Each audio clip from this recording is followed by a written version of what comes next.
दोस्तों नमस्कार, आपका स्वागत है द साइंस अब में। आज जो 7th क्लास की साइंस है उसका 3rd चैप्टर है रेशों से वस्त्र तक, जिसका टॉपिक है रेशों से वस्त्र तक।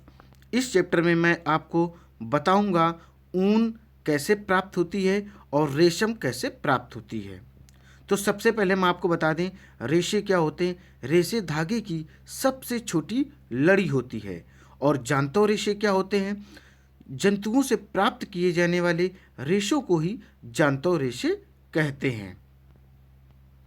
और जांतव रेशे ऊन और रेशम ही हैं।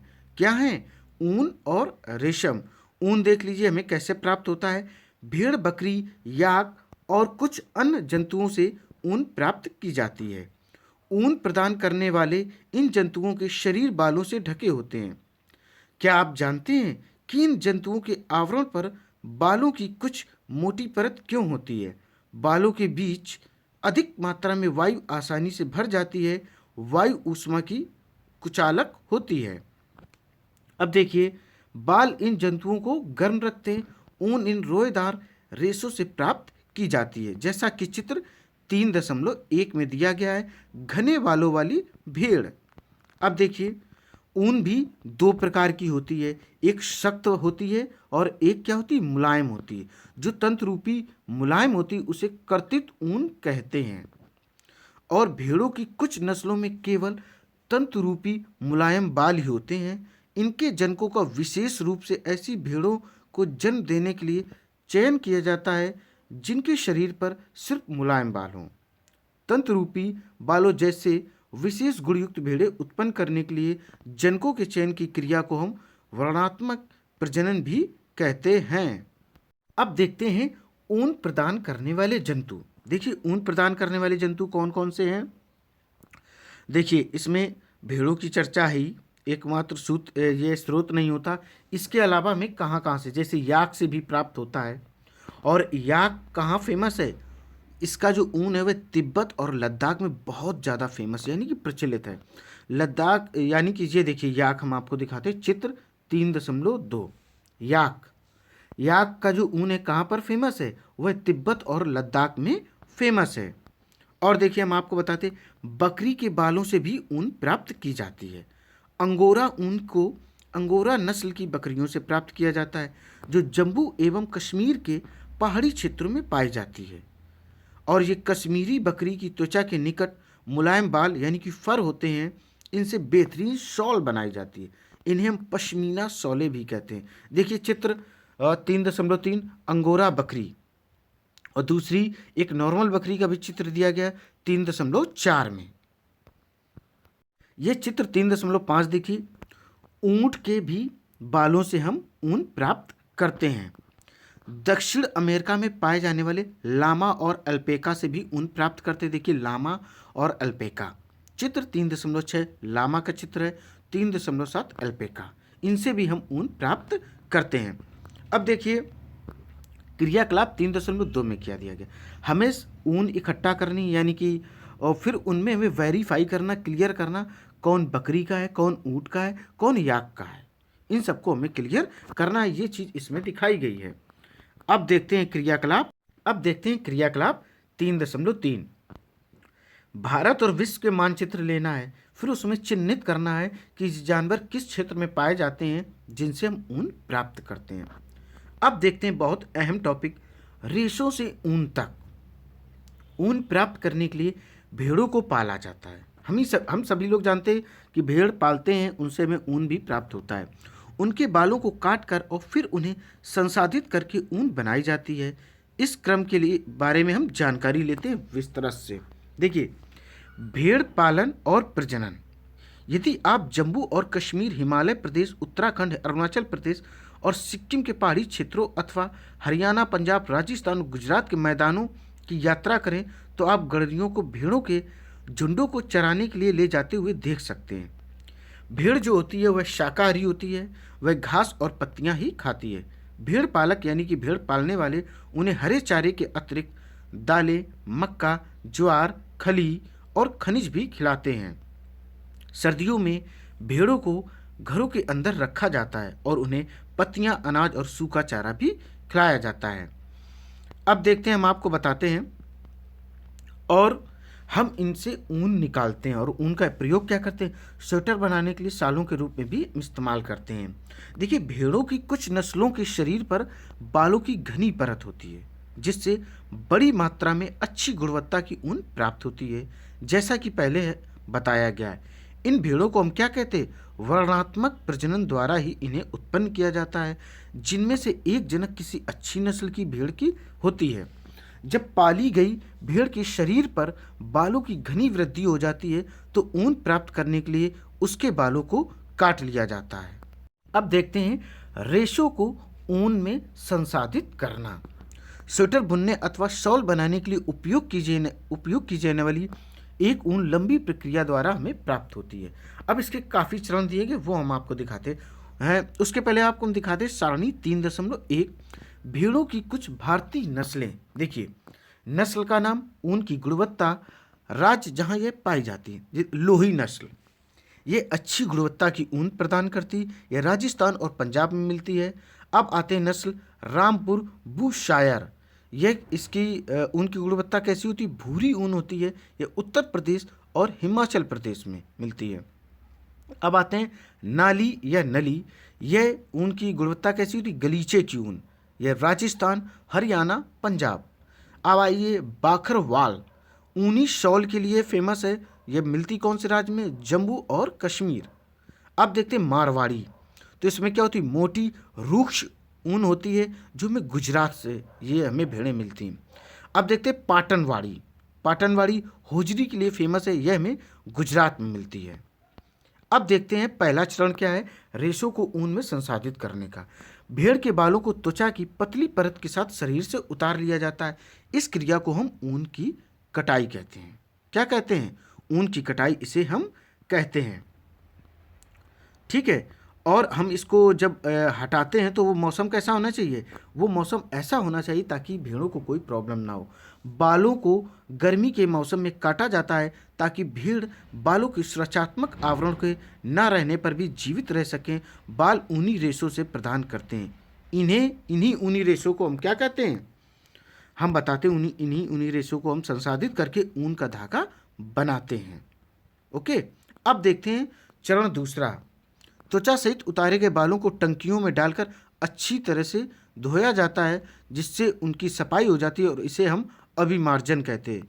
अब देखिए, हम चित्र आपको दिखाते हैं 3.8, भेड़ की ऊन के रेशों को संसाधित करने की विभिन्न चरण या विभिन्न विधियां। देखिए, ए नंबर, भेड़ का ऊन उतारना। देखिए, एक व्यक्ति क्या कर रहा है, भेड़ से उसकी त्वचा के माध्यम से ऊन को उतार रहा है। बी में देखिए, टंकियों में अभिमार्जन हो रहा। अभिमार्जन का मतलब होता है, भाई जब ऊन उतारेंगे तो ऊन गंदी होगी, तो ऊन को ये लोग साफ कर रहे हैं। अब देखते हैं क्वेश्चन, ये देखिए सी नंबर, मशीनों द्वारा अभिमार्जन। अब मनुष्य कितना काम करेंगे, डे बाई डे इसकी डिमांड बढ़ रही, तो इसलिए मशीनों द्वारा भी अभिमार्जन होता है। डी में देखिए, ऊन का धागा बनाया जाता है, और इसके बाद क्या किया जाता है, इसे मार्केट में आराम से बेच सकते हैं। देखिए, और जब हम धूल और गर्त निकाल देते हैं, ये क्रिया क्या कहलाती है, अभिमार्जन। मैंने अभी आपको बताया है। ठीक है, और यह मशीनों द्वारा भी होता है। चरण 3 में क्या होता है, अभिमार्जन के बाद छटाई की जाती है। रोमिल अथवा रोएदार बालों को कारखानों में भेज दिया जाता है, जहाँ विभिन्न गठन वाले बालों को छाटा या पृथक किया जाता है। अब देखते हैं चरण 4, यानी कि चरण चौथे में क्या दिया गया है। अगले चरण में बालों को सुखाया जाता है, परंतु इससे पहले बालों में से छोटे छोटे कोमल व फूले हुए रेशों को छांट लिया जाता है, जो क्या कहलाते हैं, बर कहलाते हैं। ये वही बर होते हैं जो कभी कभी आपके स्वेटर पर एकत्रित हो जाते हैं। इसके पश्चात रेशों का पुनः अभिमार्जन करके उन्हें सुखा लिया जाता है। इस प्रकार उत्पाद की धागों के रूप में काते जाने के लिए उपयुक्त ऊन प्राप्त होती है।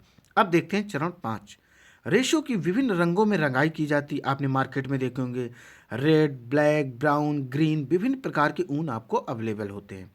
क्योंकि भेड़ अथवा बकरी की सामान्य ऊन कैसी होती, काली, भूरी अथवा सफ़ेद ही होती है।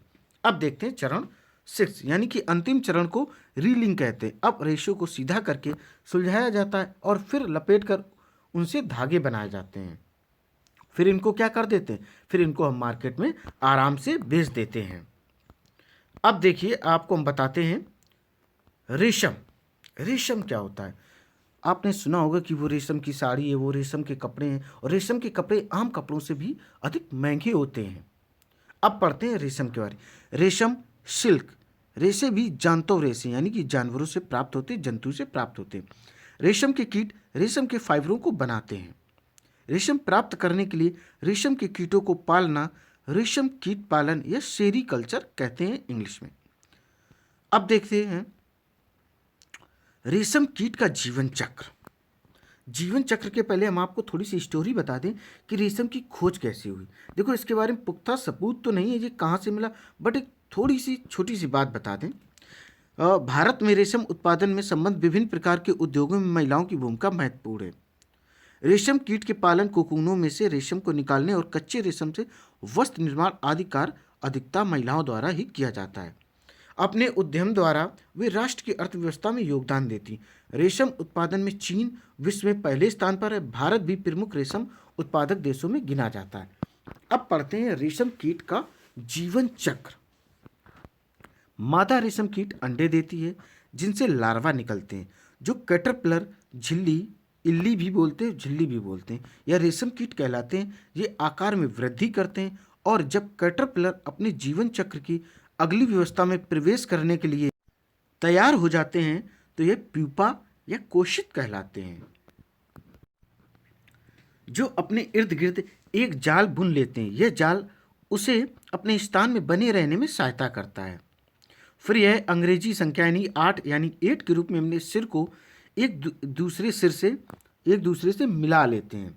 सिर की इस गति के समय कैटरपिलर पतले तार के रूप में प्रोटीन से बना एक पदार्थ स्रावित करता है, जो कठोर होकर यानी कि सूख कर रेशम का धागा रेशा बन जाता है। जल्दी ही कैटरपिलर स्वयं को पूरी तरह से रेशम के रेशों से ढक लेता है और प्यूपा बन जाता है। यह आवरण कोकून कहलाता है।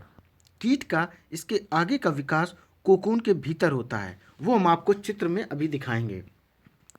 रेशम के रेशों का उपयोग रेशम के वस्त्र बुनने के लिए किया जाता है।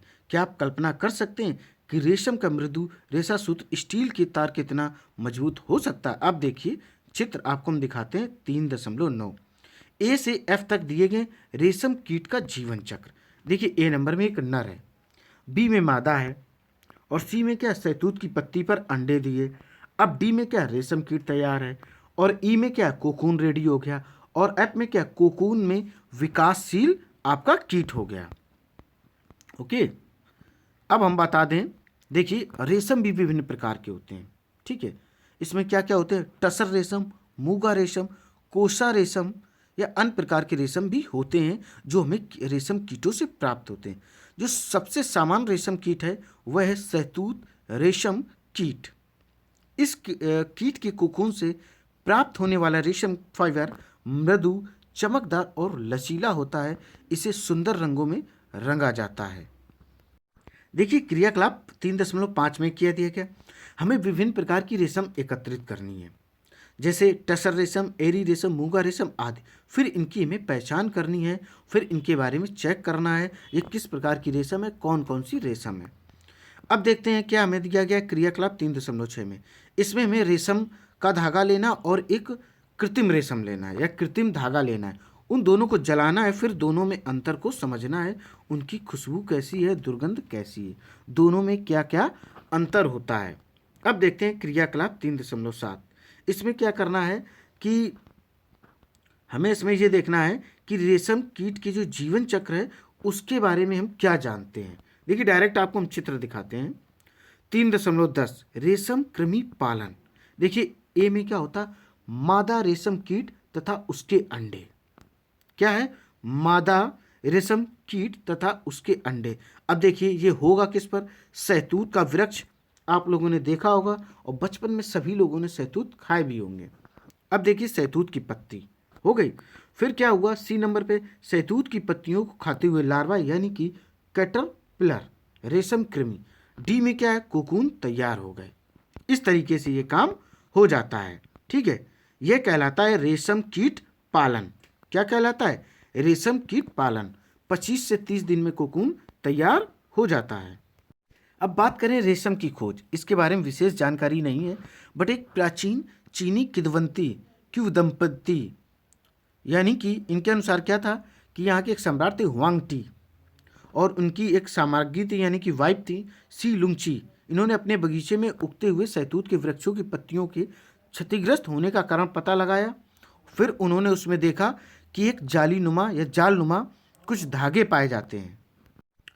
अब देखिए, जब कोकून बनने लगते हैं तो वे बांस के बने छोटे छोटे कक्षों में चले जाते हैं और जिनसे कोकून जुड़ जाते हैं वह कैटरपिलर अथवा रेशम कीट के कोकून बनाने के लिए जिसके भीतर प्यूपा विकसित हो। अब देखते हैं रेशम का संसाधन, यानी कि रेशम का संसाधन कैसे होता है। रेशम फाइबर प्राप्त करने के लिए कोकूनों को बड़ी ढेरी का उपयोग किया जाता है। वयस्क कीट में विकसित होने से पहले ही कोकूनों को धूप में रखा जाता है अथवा पानी में उबाला जाता है या भाप में रखा जाता है। इस प्रक्रिया में रेशम के फाइबर पृथक हो जाते हैं और रेशम के रूप में उपयोग के लिए कोकून में से रेशे निकालने के पश्चात उनसे धागे बनाने की क्रिया को रेशम की रीलिंग कहते हैं। यानी कि रेशम पैक हो गया और मार्केट में आराम से इसको आप बेच सकते हैं। रीलिंग विशेष मशीनों में से की जाती है, यानी कि मशीनों से की जाती है जो कोकून में से फाइबर या रेशे को निकालती है। फिर रेशम के फाइबरों की कताई की जाती है जिससे रेशम के धागे प्राप्त हो जाते हैं। बुनकरों द्वारा रेशम के इन्हीं धागों से वस्त्र बनाए जाते हैं। अब देखते हैं कुछ शब्द। प्रमुख शब्द क्या है? कोकून, कार्तिक ऊन, रीलिंग, अभिमार्जन, रेशम कीट पालन, ऊन कटाई, रेशम कीट, कैटरपिलर, संसाधन इत्यादि। देखिए, अब इसमें सारांश देख लेते हैं। रेशम कीटों से रेशम तथा भेड़ बकरी एवं याक से ऊन प्राप्त की जाती, अतः रेशम और ऊन जानतो रेशे हैं। ऊंट, लामा और एल्पेका के बालों को भी ऊन प्राप्त करने के लिए संसाधित किया जाता है। अब देखिए, भारत में अधिकतर भेड़ों को ऊन प्राप्त करने के लिए पाला जाता है। भेड़ के शरीर से बालों को उतारकर पहले अभिमार्जन व छटाई की जाती है और फिर सुखाने के लिए उन्हें काट कर उनसे ऊन प्राप्त की जाती है। अपने जीवन चक्र में रेशम कीट रेशम के रेशों की कताई करके कोकून बनाते हैं। रेशम फाइबर प्रोटीन से बने होते हैं। कोकूनों से रेशम के रेशों को पृथक करके उनका संसाधन किया जाता है और फिर उनसे रेशम का धागा बनाया जाता है। इस प्रक्रम को रीलिंग कहते हैं। बुनकर रेशम के धागों से रेशम के वस्त्र बुनते हैं। दोस्तों, अभ्यास प्रश्न पर किस पर आते हैं? अभ्यास प्रश्न पे पहला प्रश्न है कि जो पहले का दिया गया, baa baa black sheep have you any wool, और खा नंबर क्या है? Mary had a little lamb whose fleece was white as snow. अब पंक्तियों के आधार पर हमें नीचे के आंसरों के जो क्वेश्चन है उनके जवाब देने। देखिए, हिंट दी गई ब्लैक शीप यानी काली जो ब्लैक भेड़ होती, ब्लैक शीप होती है, उसके मतलब किन भागों से ऊन प्राप्त करते हैं? उसके हम किस भागों से ऊन प्राप्त करते हैं? हम उसके त्वचा से ही ऊन प्राप्त करते हैं। त्वचा सहित ही ऊन को हम प्राप्त कर लेते हैं। उसके बाद ऊन को हम साफ करते हैं। देखिए सेकेंड, मैमन यानी लैब के सफ़ेद रोमों का क्या तात्पर्य? यानी कि जो भेड़ का जो मेमना होता है वह बच्चा होता है, उससे हम सफ़ेद ऊन प्राप्त करते हैं। अब देखते हैं क्वेश्चन नंबर 2, रेशम कीट, कैटरपिलर व लार्वा सही विकल्प चुनिए। इसमें सही विकल्प क्या है? गा नंबर और बा, यानी कि कैटरपिलर और लार्वा दोनों होते हैं। निम्नलिखित में से किससे ऊन प्राप्त नहीं होती है? तो हमें घने बालों वाले कुत्ते से ऊन प्राप्त नहीं होती।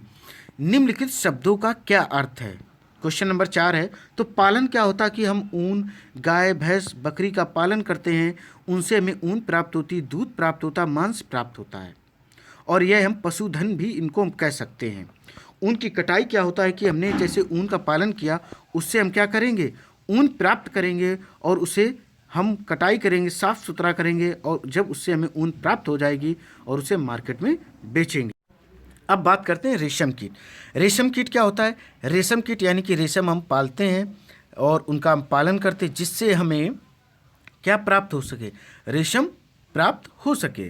अब देखते हैं क्वेश्चन नंबर 5, ऊन के संसाधन के विभिन्न चरणों के क्रम में कुछ चरण नीचे दिए गए हैं, शेष चरणों को उनके सही क्रम में बताइए। तो देखिए, इसमें क्या है? ऊन की कटाई है, फिर अभिमार्जन है, छटाई है, बर की छटाई है, फिर रंगाई है, फिर रीलिंग है, उसके बाद मार्केट में बेचना है। अब क्वेश्चन नंबर 6 देखते हैं, रेशम के कीट के जीवन चक्र की उन 2 अवस्थाओं के चित्र बनाइए जो प्रत्यक्ष रूप से रेशम के उत्पादों से संबंधित हो। तो इसे दोस्तों आप चित्र खुद बना सकते हैं, मैंने ऊपर आपको दिखाया भी है। अब आते हैं क्वेश्चन नंबर 7, निम्नलिखित में से कौन से 2 शब्द रेशम उत्पादन से संबंधित हैं? एक तो रेशम कीट है, रेशम कीट का पालन है, दूसरा शहतूत की कृषि है। दोनों ही रेशम उत्पादन के लिए इम्पॉर्टेंट हैं। अब देखते हैं क्वेश्चन नंबर 8, कॉलम ए को कॉलम बी से मिलाना। जैसे अभिमार्जन क्या होता है? अभिमार्जन होता है काटी गई ऊन की सफाई करना। शहतूत की पत्तियां क्या होती हैं? रेशम कीट का भोजन। याक क्या होता है? ऊन देने वाला जंतु। कोकून क्या होता है? रेशम फाइबर उत्पन्न करता है। अब देखते हैं क्वेश्चन नंबर 9, इसमें क्या दिया गया? पहली बतानी है। तो इसमें जो पहली क्या है? कर्तित ऊन को अच्छी तरह से धोने के प्रक्रम को क्या कहते हैं? परिमार्जन कहते हैं। एक प्रकार का जंतु रेशा क्या है? रेशम है। लंबी धागे जैसी संरचना जिससे बुनकर वस्त्र बनाते हैं उसे हम फाइबर कहते हैं। 1 नंबर देखिए, इससे बुने वस्त्र शरीर को गर्म रखते हैं, तो यह ऊन है। और 4 नंबर क्या? इसकी पत्तियों को रेशम कीट खाते हैं, यानी कि यह क्या है? शहतूत है। 5 नंबर देखिए, रेशम कीट के अंडे से निकालते हैं, यानी कि कैटरपिलर। दोस्तों उम्मीद है ये वीडियो आपको पसंद आया होगा। दोस्तों इस वीडियो को अधिक से अधिक लाइक, सब्सक्राइब और शेयर करें। इस तरीके के एनसीईआरटी को वीडियो आपको कंटिन्यू मिलते रहेंगे। दोस्तों थैंक यू।